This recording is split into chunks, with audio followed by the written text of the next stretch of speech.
Ladies and gentleman, ನಟ ದರ್ಶನ್ ಅನುಪಸ್ಥಿತಿಯಲ್ಲಿ ಸಂಕ್ರಾಂತಿ ಹಬ್ಬವನ್ನ ವಿಜಯಲಕ್ಷ್ಮಿ ದರ್ಶನ್ ಆಚರಿಸಿದ್ದಾರೆ.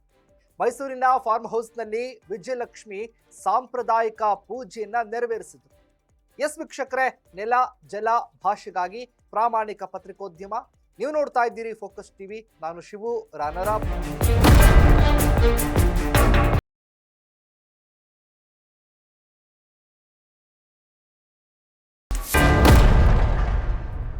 ಮೈಸೂರಿನ ದರ್ಶನ್ ಫಾರ್ಮ್ ಹೌಸ್ನಲ್ಲಿ ದರ್ಶನ್ ಪತ್ನಿ ವಿಜಯಲಕ್ಷ್ಮಿ ಅದರ ಜೊತೆಗೆ ಪುತ್ರ ವಿನೀಶ್ ಹಬ್ಬವನ್ನ ಆಚರಿಸಿದ್ದಾರೆ.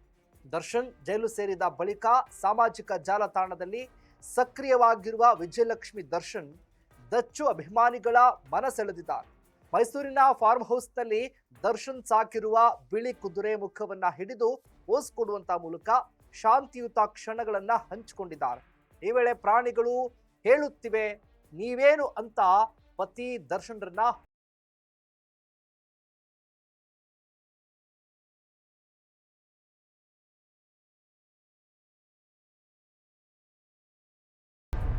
ಪೀಚ್ ಬಣ್ಣದ ಟಾಪ್ ಉಡುಗಿನ ಧರಿಸಿದ ವಿಜಯಲಕ್ಷ್ಮಿ ಪ್ರೀತಿಯ ಪ್ರಾಣಿಗಳೊಂದಿಗೆ ಸಮಯ ಕಳೆಯುವಾಗ ಅವರು ನಿರಾಳ ಮತ್ತು ಸಂತೃಪ್ತರಾಗಿ ಕಾಣ್ತಾ ಇದ್ರು. ಪತಿಯ ಬಂಧನದ ನಂತರ ಕಠಿಣ ಅವಧಿಯಲ್ಲಿ ಪ್ರಕೃತಿ ಮತ್ತು ಕುಟುಂಬದಲ್ಲಿ ವಿಜಯಲಕ್ಷ್ಮಿ ಸಾಂತ್ವನ ಕಂಡುಕೊಳ್ತಾ ಇದ್ದಾರೆ. ಇವರ ಇತ್ತೀಚಿನ ಚಿತ್ರಗಳು ವೈರಲ್ ಆಗಿದ್ದಾವೆ. ಅಭಿಮಾನಿಗಳು ಅವರ ಶಾಂತ ನೆಲೆಗೊಂಡ ಜೀವನ ಶೈಲಿ ಮತ್ತು ಪ್ರಾಣಿಗಳೊಂದಿಗಿನ ಒಡನಾಟದ ಬಾಂಧವ್ಯದ ನೋಟವನ್ನ ಮೆಚ್ಚಿಕೊಂಡಿದ್ದಾರೆ.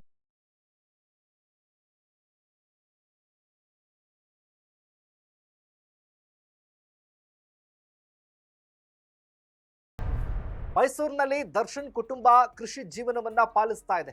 ವಿಜಯಲಕ್ಷ್ಮಿ ಅವರ ಇತ್ತೀಚಿನ ಫೋಟೋಗಳು ಕೂಡ ಪ್ರಾಣಿಗಳ ಮೇಲಿನ ಪ್ರೀತಿ, ಪತಿ ಹಾಗೂ ಮಗನೊಂದಿಗೆ ಕಳೆದ ಸಮಯವನ್ನ ಆಧರಿಸಿದ ಜೀವನ ಶೈಲಿ ಪ್ರತಿಬಿಂಬಿಸ್ತಾ ಇದೆ. ದರ್ಶನ್ ದಂಪತಿ ತಮ್ಮ ಹೆಚ್ಚಿನ ಸಮಯವನ್ನ ಮೈಸೂರು ನಗರದಿಂದ 25 ಕಿಲೋಮೀಟರ್ ದೂರದಲ್ಲಿರುವಂತಹ ನರಸೀಪುರ ರಸ್ತೆಯಲ್ಲಿರುವ ಫಾರ್ಮ್ ಹೌಸ್ನಲ್ಲಿ ಕಳೀತಾ ಇದ್ರು. ಈ ಫಾರ್ಮ್ ಹೌಸ್ ನಗರದಿಂದ 25 ಕಿಲೋಮೀಟರ್ ದೂರದಲ್ಲಿರುವ ಟಿ ನರಸೀಪುರ ರಸ್ತೆಯಲ್ಲಿರುವ ಪ್ರಶಾಂತ ವಾತಾವರಣದಲ್ಲಿದೆ. ಎಸ್ಟೇಟ್ನಲ್ಲಿ ಕಬ್ಬು, ಕಡಲೆಕಾಯಿ, ಎಳ್ಳು, ಬೆಲ್ಲ, ಅವರೆಕಾಯಿ ಸೇರಿದಂತೆ ವಿವಿಧ ಧಾನ್ಯಗಳನ್ನ ಇಟ್ಟು ವಿಜಯಲಕ್ಷ್ಮಿ ಸಾಂಪ್ರದಾಯಿಕ ಪೂಜೆಯನ್ನ ನೆರವೇರಿಸಿದ್ರು. ದರ್ಶನ್ ದಂಪತಿಗೆ ಈ ಫಾರ್ಮ್ ಹೌಸ್ ಕೇವಲ ನಿವಾಸಕ್ಕಿಂತ ಹೆಚ್ಚಿನದಾಗಿದೆ. ಇದು ಸರಳತೆ, ಪ್ರಕೃತಿ ಹಾಗೂ ಪ್ರಾಣಿಗಳ ಮೇಲಿನ ಸಹಾನುಭೂತಿಯಲ್ಲಿ ಬೇರೂರಿರುವ ಅವರ ಜೀವನ ಶೈಲಿಯನ್ನ ಪ್ರತಿಬಿಂಬಿಸುತ್ತೆ. ಒಟ್ಟಾರೆ ದಾಸನಿಲ್ಲದ ಸಂಕ್ರಾಂತಿಯನ್ನ ವಿಜಯಲಕ್ಷ್ಮಿ ಸಾಂಪ್ರದಾಯಿಕವಾಗಿ ಆಚರಿಸಿದ್ದಾರೆ. ಆದಷ್ಟು ಬೇಗನೆ ಪತಿ ದರ್ಶನ್ ಆರೋಪ ಮುಕ್ತರಾಗಿ ಬರಲಿ ಅಂತ ವಿಜಯಲಕ್ಷ್ಮಿ ಆಶಿಸಿದ್ದಾರೆ. ಇದಾಗಿತ್ತು ಫೋಕಸ್ನ ಸ್ಪೆಷಲ್ ರಿಪೋರ್ಟ್. ನೆಲ ಜಲ ಭಾಷೆಗಾಗಿ ನೋಡ್ತಾ ಇರಿ ಫೋಕಸ್.